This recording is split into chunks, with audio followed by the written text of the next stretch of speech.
Hello everybody. We're talking about menopause today. Let's wait until some people join.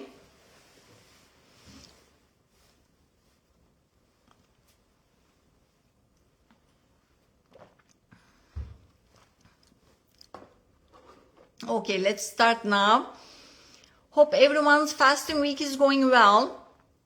Tomorrow again, Friday, it's 19 to 5 window, 5-hour eating window and 19-hour fasting window. And weekend again, 16 to 8. Hope you guys are gonna get good results from this week, as always. And last week, we had the calorie restrictions. Some people couldn't get good results from it. It was 1,500 calories for ladies.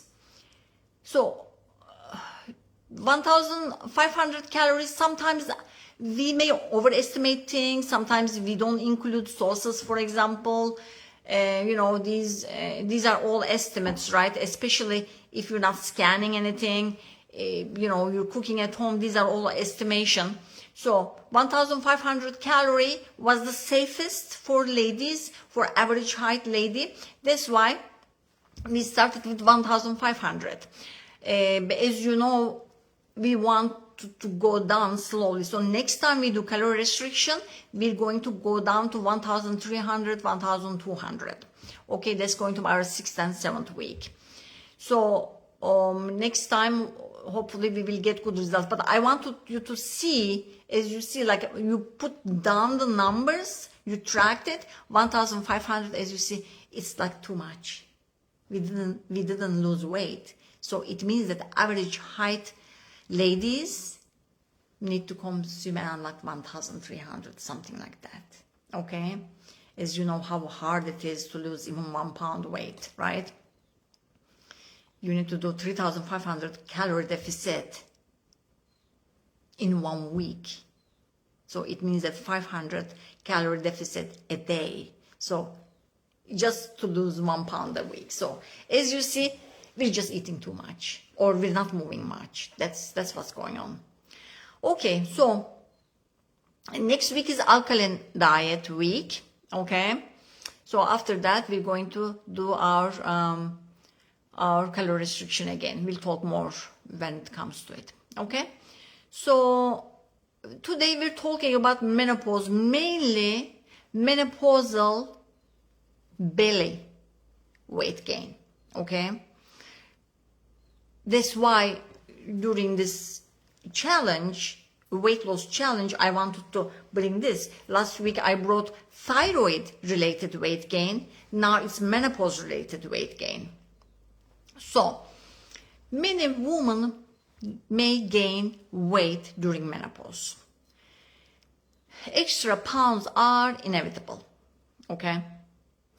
As we get older, we notice that what we've been doing so far to lose the weight has not been working anymore, right?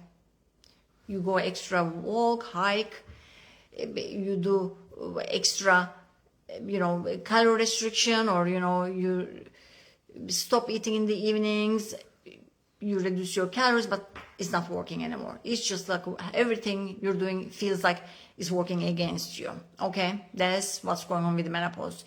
Every year, 1.5 pound weight gain is common during menopause for the ladies with these after 50s, okay? So it may start even few years before menopause. This weight gain you're going to start feeling, I felt, okay?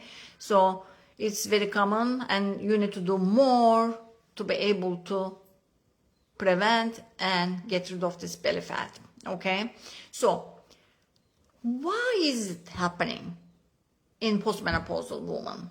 Why do we gain weight in especially midsection, right? So for this, we will talk about 3 hormones, like 3 sex hormones. 1, estrogen. Estrogen is what makes woman a woman, right? And progesterone is more about like having a baby, but throughout the life, progesterone is important for the ladies too. Even testosterone, we do produce testosterone. Testosterone is important for our muscles, bones, and red blood cells, and many, many more. So we do have testosterone as well. So, but during menopause, this woman hormone, estrogen, is withdrawn. So we are losing our estrogen, okay? Estrogen is fountain of youth. So when we're losing that, temporarily testosterone is a little bit higher. Testosterone is what's giving us this, like a man, you know, before woman is like more like hip is larger, right? Pear shape. But during the menopause, we become apple shape, more like looking like man, right? So it's because of the testosterone dominance around postmenopausal stage. Okay, so you're feeling your hot flashes, maybe night sweats, mood changes, and your pants are getting tighter, right? So as estrogen levels drop, we experience rise on testosterone, fat distribution changes from hips to belly, okay? That's menopausal midsection weight gain. Okay, so testosterone is responsible from it, okay? This belly fat phenomenon around menopause is the responsible thing is testosterone.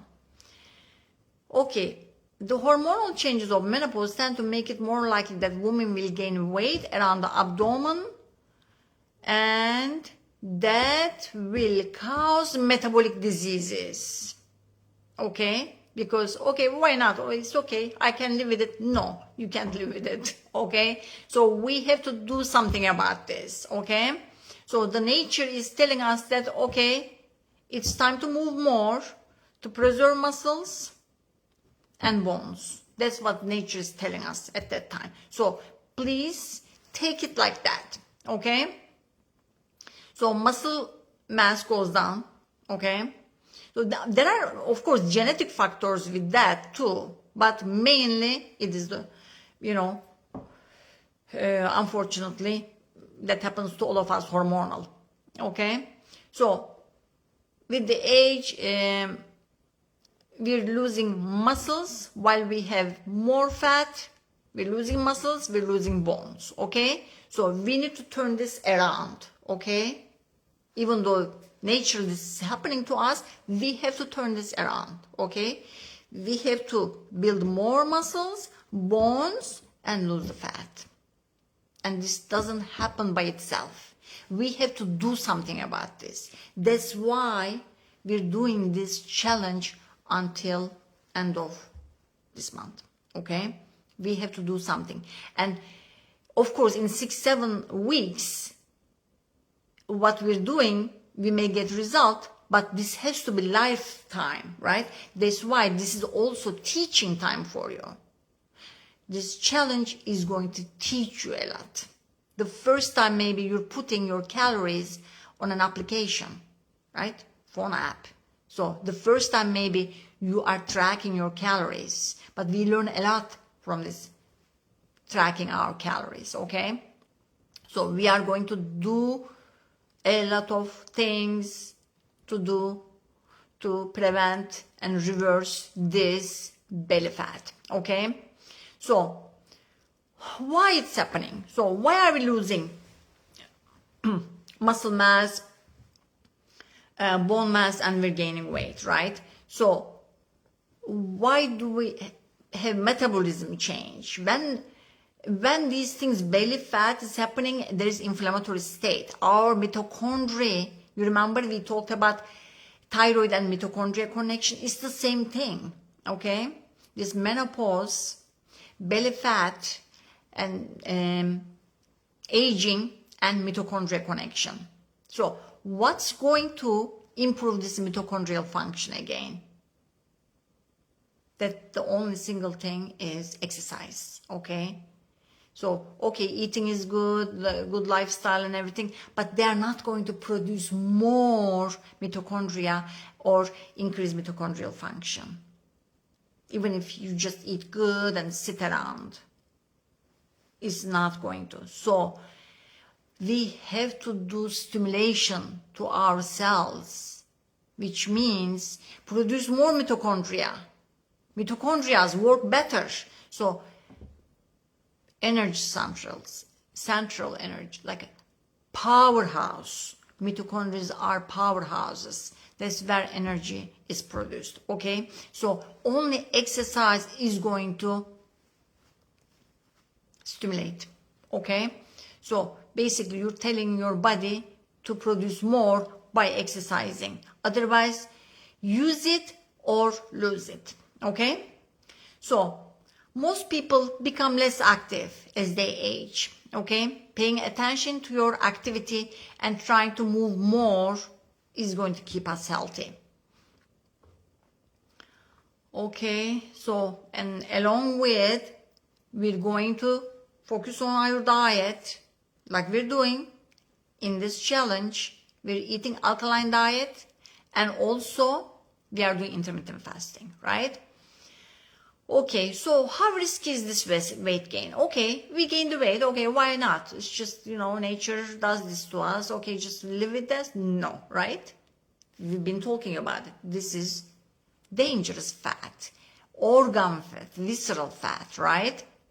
Menopause weight gain can have serious effects on your health, okay? Extra weight midsection doesn't just sit pretty there. It causes all those hormonal, enzymatic, inflammatory changes in your body, okay? And causes all these large, big diseases, okay? What are those? Your heart related, your circulation, okay? You're gonna get heart disease if you keep gaining the weight in the midsection. You're gonna have type 2 diabetes, metabolic diseases. You may get cancer, okay? All this inflammatory state, low-grade inflammation, every day may expose you to having cancer diagnosis, okay? So dementia, right? And lose bones. Dementia, Alzheimer's disease, and early sudden death. People just, drop dead. How? Because of all these inflammatory conditions, especially heart related. Okay, the facts about fat. So this is adipose tissue, okay? In medical term, we call it adipose tissue. It has two types. One, subcutaneous, like under the skin, you can pinch it. And another one, you can't even touch it. It's inside your organs, okay? In your liver, in the head of the pancreas, around your bowels, okay? So that visceral fat is the one dangerous. It's not the fat that's dangerous around your hips, for example, okay? So if it's surrounding your vital organs and if it infiltrated inside your organs, liver, stomach, intestines, and pancreas, then it's dangerous. It causes insulin resistance. These are the long-term things, but more importantly is your heart that's going to be more dangerous, and you're going to see the dangerous effects sooner than the others. Okay, so insulin resistance, inflammation. Okay, so, but there's a good news, right? We can reverse this. All we're doing during this challenge is to reverse this. You can do this, okay? So, how we're gonna, I'm gonna give you 10 tips. How are we going to prevent or reverse this midsection abdominal visceral fat, dangerous fat, okay? First of all, be informed. That's what you're doing right now, for example. You came here and listening to me, right? So, first of all, be informed. Educate yourself. Approach your perimenopause and menopause transition armed with a lot of knowledge, okay? So you need to know this so that you can do something about it, right? Take your waist management, measurement, right? So we've been talking about it since the beginning of the challenge, right? Waist measurement for the ladies, less than 80 centimeters for the metabolic health. That's the average for an average height woman. Okay, for gentlemen, under 94 centimeters. Okay, so this, not only women, right? Men get belly fat around middle ages too, right? So, okay, for ladies, under 80 centimeters to be able to prevent menopause-related belly fat, visceral fat, okay? So be knowledgeable so that you can do something about it, okay? So move more. The recommendation by American Heart Association or even WHO, I think, is 150 minutes a week. But that's maybe to prevent. To be able to get rid of the fat, just like eat everything you want, anytime you want, sit all day long and just go on a walk, like 150 minutes a week makes 30 minutes a day, right? Like 5 days a week. You're not gonna get rid of that belly fat. I can guarantee that. That's the recommendation. But if you do aerobic activities, jogging, vigorous activity, brisk walking, 75 minutes maybe a day may help you get rid of it. But again, with the diet, together with the diet, okay, with good food. So what I'm saying is 30 minutes a day, that's what I recommended too. But if you have belly fat, to get rid of it, you need to do more than that. And it's not just cardio. You have to do strength training. You need to lift weights to be able to help yourself metabolically healthy. Okay? So strength training, you need to lift weights. You need to do maybe, those exercises with the stretching bands. There's something. You have to do something that uses your muscles as well. Okay? Okay, so try to make this a habit. Try to make this more social. Gather your friends, do walking groups or something. Try to do it with a friend so that time flies. So you don't have to, keep procrastinating. Make it like enjoyable thing that you're looking forward to, okay? Okay, if you move better, you sleep better, that affects all that, good habits as well. It brings together, okay? So proper nutrition. What's the proper nutrition? Protein, okay? Protein, we're talking about mainly clean protein, right? And also, I mentioned before, in one sitting, if you're eating more than 30 grams of protein, it's a load on your kidneys. So it's not going to be taken by your muscles. It's just going to be a load and damage your kidneys over time, and also it's gonna age you. So no more than 30 grams of protein a day in one sitting, okay? So cleanest protein. Try to do more plant-based, okay? Even if you're eating, let's say, eggs, that we can like make the big veg omelette, and eggs are very small compared to those vegetables you're eating, okay? So fiber-rich protein meals you can do. And the cleanest protein sources are also nuts and seeds. You can, and also those are good fats as well, okay? But no heating the oils, okay? No seed oils, no heat exposure to oils. We don't want trans fat in our lives. We don't want processed sugar. We don't want processed flours, like processed grains. We don't want anything from flour, okay? So, okay.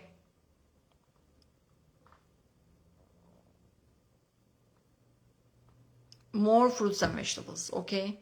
If you eat a lot of fruits and vegetables, you start your meals with a lot of like big salad, feed yourself at a cellular level, okay? Not just stomach level, feed yourself at a cellular level and eat other things maybe, okay?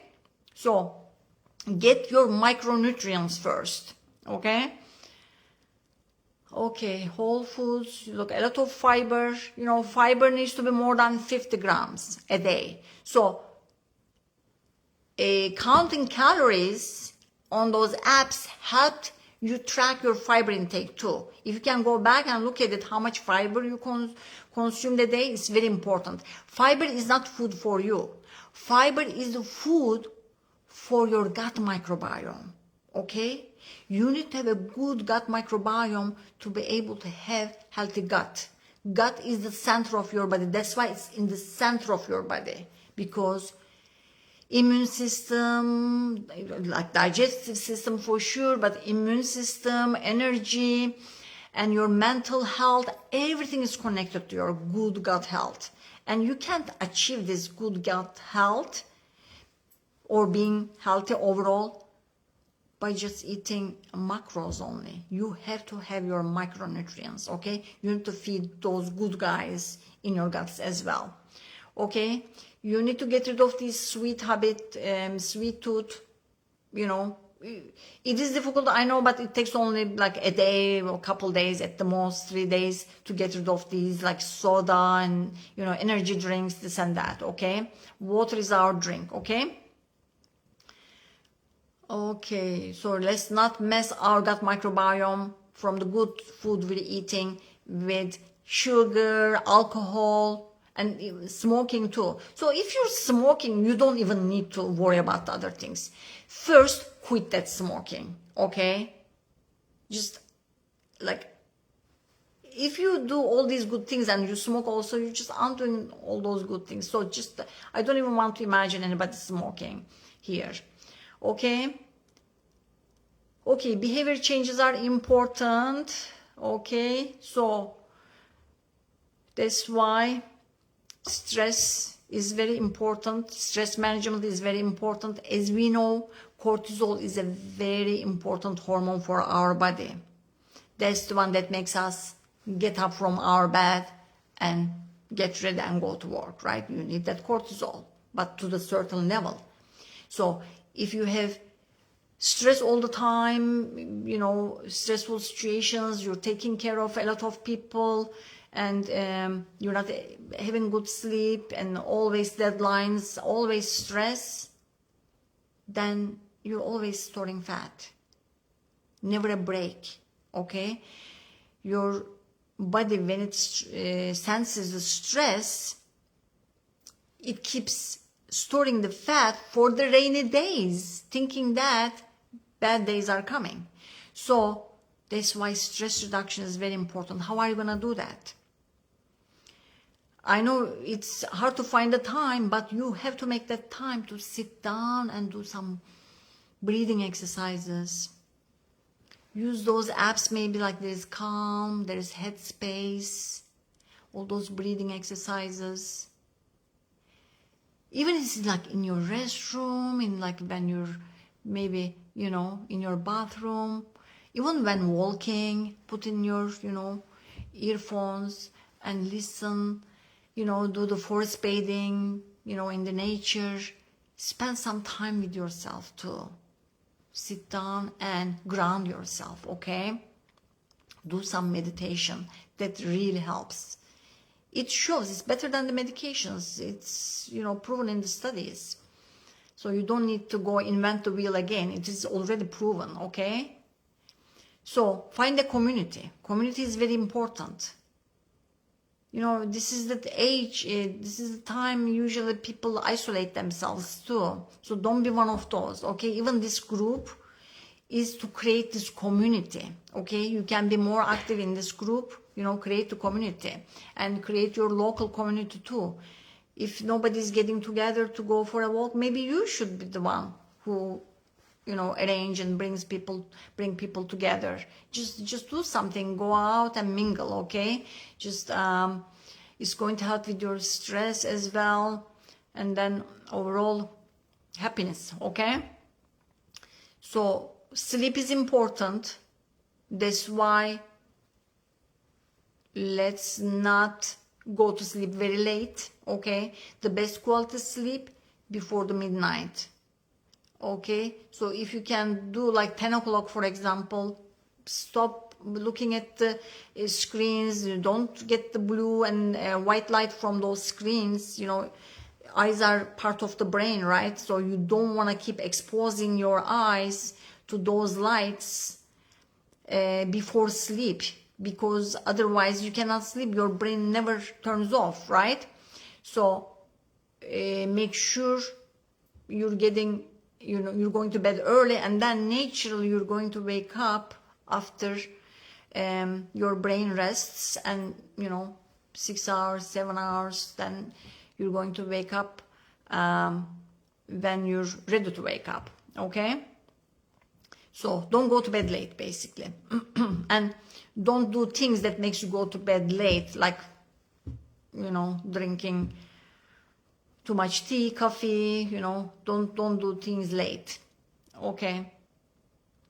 So you can have some supplements like that are okay. These are proven, like omega-3, for example. It reduces the inflammation in the body, especially nowadays we all are in low-grade inflammation at all times. So omega-3, taking some supplements, and something like you're doing something for yourself. That's kind of gives you that kind of mentality as well. You're doing something for yourself with these supplements, right? Yeah, omega-3 is good. Try to get from the best sources. Probiotics, okay? Prebiotics are those fibers. There are probiotics too. You can do like kombucha, if the dairy is not bothering you, maybe like yogurts, but there are dairy-free yogurts too. Dairy-free kefir, dairy-free yogurt like cashew. There is coconut, you can do those kind of things. So that's okay to consume. Get some supplements as well to reduce the belly fat, okay? And then understand your own hormone changes. So as you know, when you understand these hormone changes, you can think that these may be related to menopause, so you can seek help. Maybe you just go to your doctor and say, is there such a thing like hormone replacement treatment? Do you think it's good for me? Many doctors are shying away from it because there were studies in the past that, with this, that was done with birth control pills for older ladies, and it caused all the blood clots, maybe breast cancer. They were worried about this, but things change right now. There are bioidentical hormones. And the approach has changed, and that's why now pendulum is swinging the other way. So people are more aware of it. Ladies, they are going and seeking being their own advocate, and a lot of OBGYNs are feeling comfortable and prescribing those hormone replacement treatments.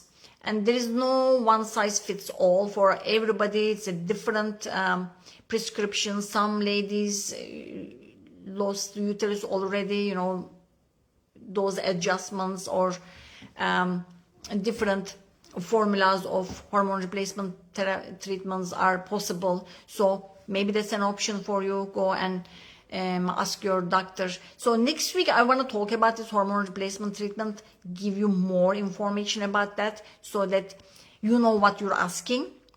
So if you have experience about hormone replacement treatment, or if you're considering, just comment, ask your questions under this video so that we can talk about those next week. I'm planning to talk about hormone replacement treatment in menopause next week, okay? So I do it to my patients. I have not started myself. I'm thinking of starting. I have a doctor's appointment coming up.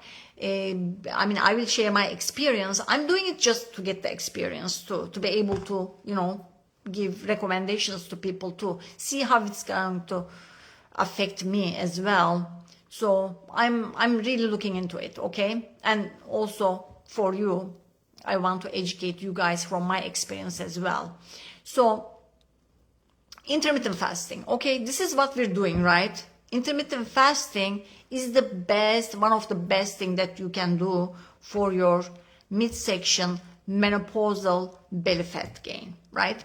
So how else are we going to get rid of the belly fat anyway? So, you know, I'm talking about all those supplementing factors that would help lifestyle changes. But if you're not stopping eating, if you're not stopping insulin secretion, if you're not stopping burning, you know, glycogen stores from your liver, how else are you going to burn fat?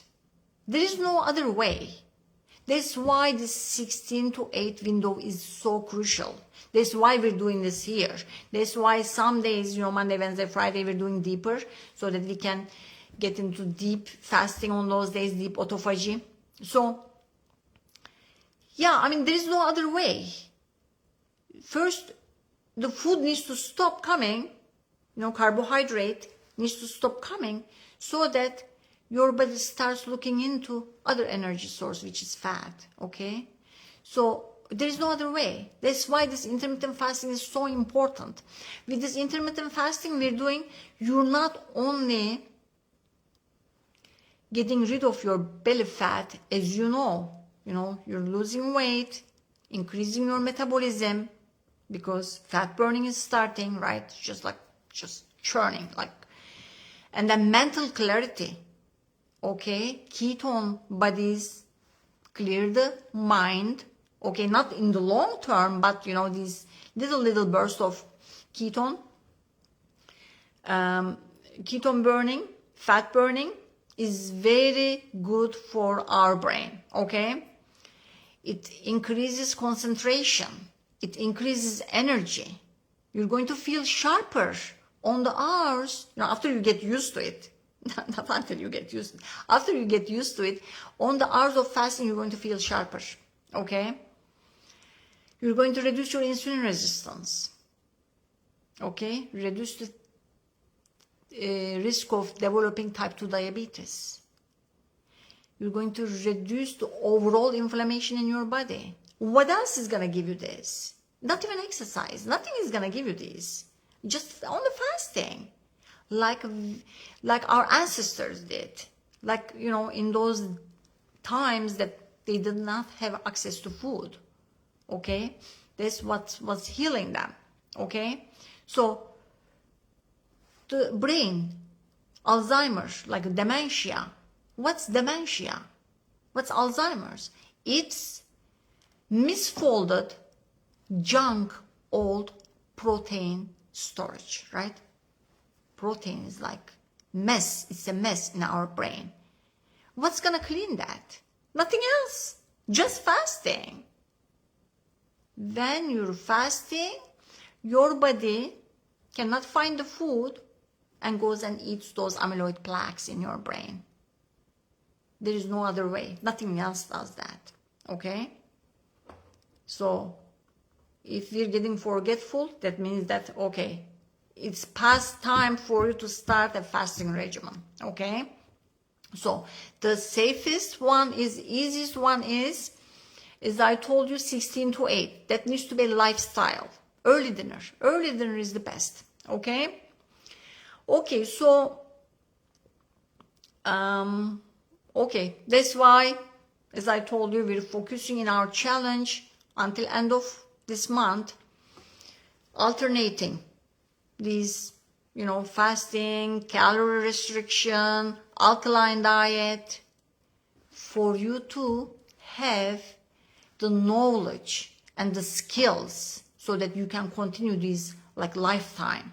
not just in these 6-7 weeks, not just to have a summer body, beach body. Okay, so yeah, let's continue our challenge. This week is the fasting, next week is alkaline diet again. So next week I'll talk about hormone replacement treatment. Okay, so hopefully you'll get great results from this week's fasting. Write your questions, write your experiences if you have, you know, hormone replacement treatment you've done to help each other, and then, you know, start a discussion. So okay, any questions, put it down in the comment section, I'll answer.